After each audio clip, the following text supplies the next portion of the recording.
اس لیے میں نے عرض کیا تھا کہ نماز کے لفظ یا صلاۃ کے لفظ یہ اصطلاحی معنی جو اکثر و بیشتر کیے جاتے ہیں وہ ہے دعا. اور دعا میں ہوتا کیا ہے؟ مکالمہ ہے، مخاطبہ، اے اللہ، اے میرے رب، اے پروردگار. پھر یہ کہ اس میں اقدام اور کسی کی طرف متوجہ ہونا. یہی وجہ ہے کہ افتتاح صلاۃ، نماز کو شروع کرنے کے لیے، ایک تو وہ الفاظ جو قرآن مجید میں آئے ہیں، انی وجہت وجہی للذی فطر السماوات والارض حنیفا وما انا من المشرکین. یہ ہے توجہ کا ارتکاز، بشرطے کہ یہ صرف الفاظ ہی نہ نکل رہے ہو، واقعتاً یہ تعبیر ہو اس وقت کی انسان کی نفسیاتی کیفیت کہ شعوری طور پر وہ فیصلہ کرتا ہے کہ اب میں منقطع ہو رہا ہوں، ہر چہار طرف سے اپنی توجہ کو ہٹا کر، ہر مسئلے سے اپنے آپ کو خالی ذہن کر کے، یعنی ظاہری اور باطنی دونوں اعتبار سے میں اپنی توجہ کا ارتکاز کر رہا ہوں اس ذات کی طرف جس نے آسمان اور زمین کو پیدا کیا، اور بالکل یکسو ہو کر رہا ہوں. انی وجہت وجہی للذی فطر السماوات والارض حنیفا وما انا من المشرکین. اور دوسری وہ جو دعا جس سے ہم افتتاح کرتے ہیں اپنی نماز کا، دیکھیں اس میں خطاب کا کس قدر اہتمام. وہاں سبحان اللہ نہیں ہے، سبحانک اللہم، پاک ہے تو اے رب ہمارا، وبحمدک وتبارک اسمک وتعالی جدک. اور کر رہے ہیں یہ ہے تخاطب، براہ راست مخاطب ہونا. یہ گویا کہ لب لباب میں آپ کے سامنے عرض کر رہا ہوں علامہ اقبال کے خطبے کا، دی میننگ آف پریئر ان اسلام. خطبات جو ہیں ان کے مشہور، ان میں غالباً یہ تیسرا یا چوتھا لیکچر ہے کہ اس میں تصور یہ دیا گیا ہے کہ دو ہی انائیں ہیں. ایک انائے کبیر، اننی انا اللہ لا الہ الا انا، یہ وہ انائے کبیر ہے، انائے مطلق ہے، میں، بہت بڑی میں، جس کو کہ علامہ اقبال نے کہا دی بگ آئی ایم. یہ بگ آئی ایم جو ہے وہ سورہ طٰہٰ کی اس آیت میں، اور میرے علم کی حد تک کوئی اور مقام نہیں ہے جس میں اس قدر جلال ہو. اللہ نے اس طور سے اپنی انانیت کبریٰ اور انانیت مطلقہ کا اظہار اس بلند آہنگ کے ساتھ کیا ہو، اننی انا اللہ لا الہ الا انا. وہ انائے کبیر اور یہ انائے صغیر، یہ انائے محدود، یہ چھوٹی سی ایک انا ہے، میں، یہ میں ہوں. آپ جب کہتے ہیں میں، بڑی محدود سی ایک انا، دی فائنائٹ ایگو، انائے محدود اور انفائنائٹ ایگو. اور صلاۃ اصل میں کیا ہے؟ اس چھوٹی انا کا بڑی انا کے سامنے آ کر، روبرو ہو کر، وہ جو کبھی ٹیلی ویژن کا ایک پروگرام ہوا کرتا تھا، روبرو ہو کر خطاب. ایک ہے وہ صیغہ غائب میں تکرار، سبحان اللہ، سبحان، وہ بھی بہت اہم ہے، اس کا اپنی جگہ پر فائدہ ہے، لیکن ہر شے کے درجے ہیں. اگر حفظ مراتب نہ کنی زندگی، اگر آپ ان کے درجوں کا علیحدہ علیحدہ لحاظ نہیں کریں گے تو غلط رخ پر پڑ جائے. تو یہ جو دو ذکر خطابی یا ذکر حضوری، نماز اصل میں اس کی بلند ترین شکل. یہی وجہ ہے کہ سبحانک اللہم وبحمدک وتبارک اسمک وتعالی جدک ولا الہ غیرک. اس کا کی جس قدر تکرار یہاں پر ہے، آپ نے غور کیا، اس میں خطاب ہے. یا پھر یہ کہ یہ کا کی اس طرح کی تکرار آپ کو دعائے قنوت میں ملے گی. اللہم انا نستعینک ونستغفرک ونؤمن بک ونتوکل علیک ونثنی علیک الخیر ونشکرک ولا نکفرک. اب یہ جو ہے یہ در حقیقت خطاب کا اندازہ ہے کہ براہ راست گفتگو. تو سب سے پہلی بات تو یہ ہوئی کہ ذکر کی ایک شکل ہے ذکر غیابی، دوسری ذکر حضوری، اور ذکر حضوری یا ذکر خطابی کی بلند ترین منزل، بلند ترین اس کا ذریعہ نماز. اس کو ایک پہلو سے اور سمجھ لیجئے. سورہ فاتحہ جب پھر ہم پڑھتے ہیں جسے الصلاۃ کہا گیا ہے، جو لب لباب ہے، خلاصہ ہے، اس میں پھر تدریجاً غیاب سے حضور کی طرف پیش قدمی ہے. الحمدللہ رب العالمین الرحمن الرحیم مالک یوم الدین. یہ ذکر غیابی ہے، اس میں ابھی خطاب نہیں آیا. یہ وہی جملہ اسمیہ ہے، کل تعریف اس اللہ کے لیے ہے جو تمام جہانوں کا پروردگار ہے، مالک ہے، جو رحمان ہے، رحیم ہے، جزا و سزا کے دن کا مختار و مالک ہے.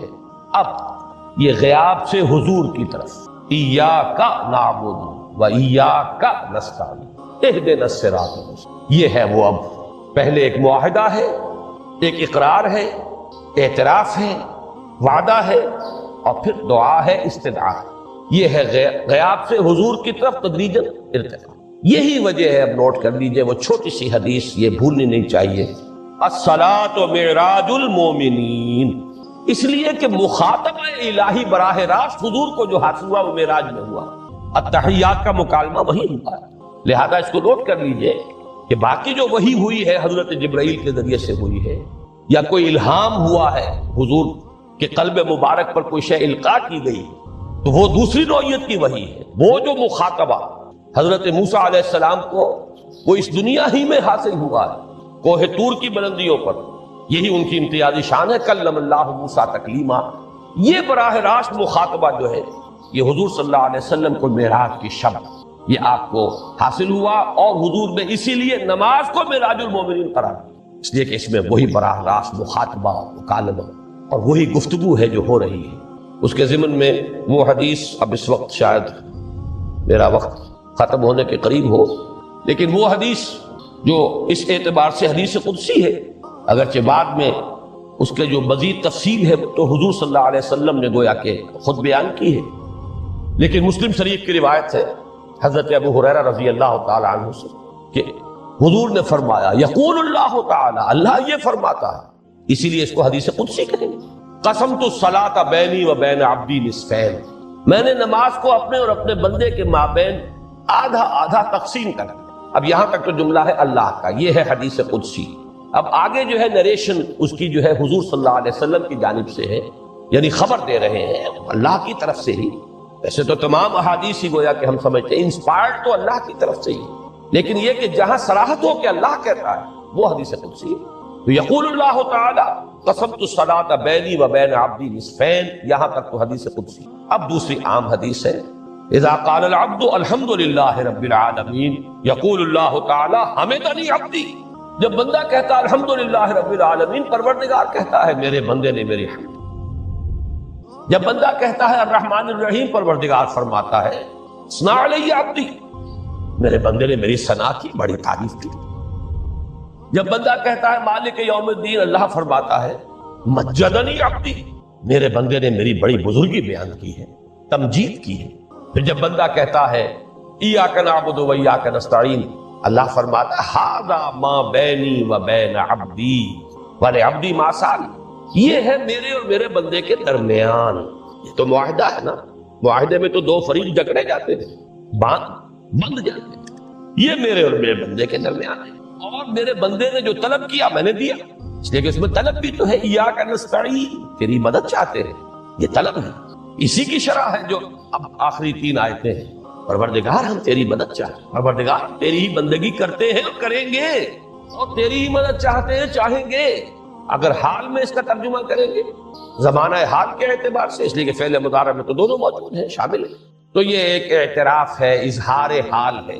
اللہ کرے کہ وہ واقعتاً صحیح اظہار حال ہو، ہم واقعی اللہ کی بندگی کرتے ہوئے یہ کہیں کہ ایاک نعبد، ورنہ اگر ہماری اصل صورتحال سے وہ مطابقت نہ رکھتا ہو تو پھر تو ایک طرح کا جھوٹ ہو جائے گا، غلط بیانی ہو جائے گا۔ ایاک نعبد، تیری ہی بندگی کرتے ہیں، اور مستقبل میں کیجئے، کریں گے، یہ ہے عہد۔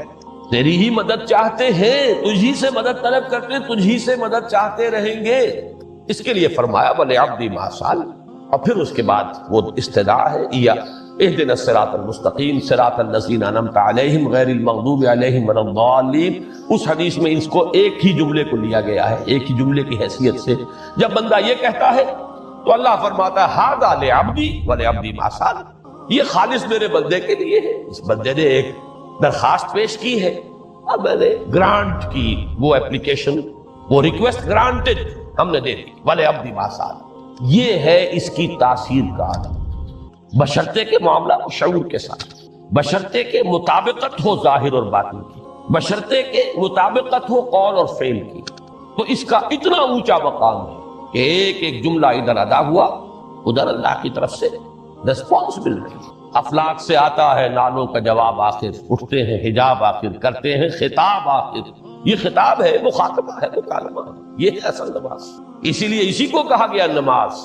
البتہ اب اس سے آگے بڑھیے، ذکر کی ایک اور شکل بھی ہے، اور وہ ذکر عملی ہے۔ ایک تو ہم نے کہا اللہ اکبر، اللہ بہت بڑا ہے، سب سے بڑا ہے، یہ جیسا کہ میں نے عرض کیا ایک اعتبار سے تو ذکر غیابی ہو گیا۔ دوسرے یہ کہ یہ ایک فکری لسانی ذکر ہے، ہم نے کہہ دیا۔ ایک ہے اسی کے ساتھ ایک عملی ڈیمانسٹریشن. جب یہ کہتا ہوا انسان سیدھا سجدے میں گرتا ہے تو در حقیقت یہ اس اللہ اکبر کی تعمیل ہے. لہذا نماز میں جہاں ذکر غیابی بھی ہے سورہ فاتحہ کی پہلی 3 آیات، جہاں الذکر کا حصہ بھی ہے، کچھ نہ کچھ قرآن آپ پڑھیں گے. پھر یہ کہ ذکر حضوری اور ذکر خطابی بھی ہے کہ آپ نے اللہ سے عہد و پیمان کیا، قول و قرار کیا، استدعا کی. اس کے ساتھ ہی ذکر عملی بھی ہے کہ جھکنا، اللہ کی تعظیم میں انسان جھکتا ہے. آپ اپنے کسی بزرگ سے جب ملاقات کرتے ہیں تو جھک کر سلام، تھوڑا سا جھکنا، زیادہ جھکنے کی تو اجازت نہیں ہے، لیکن یہ کہ تھوڑا سا خط آتا ہے، یہ بھی طبیعت کی بات ہے. میں سمجھتا ہوں فطرت میں جیسے شکر ہے ویسے ہی اس قدر تعظیم تو فطرت انسانی میں موجود ہے. آپ استاد کے سامنے آئیں گے تھوڑا سا خم کھائیں، آپ اپنے کسی بڑے بزرگ رشتہ دار کے سے ملیں گے تو تھوڑا سا خم لا محالہ ہو جائے. یہ در حقیقت اس آپ کے فکر کی ایک عملی تعبیر، اس کا عملی مظہر ہے کہ آپ نے اس ہستی کی تعظیم کی ہے، اس کی عظمت کا اقرار اور اعتراف کیا ہے.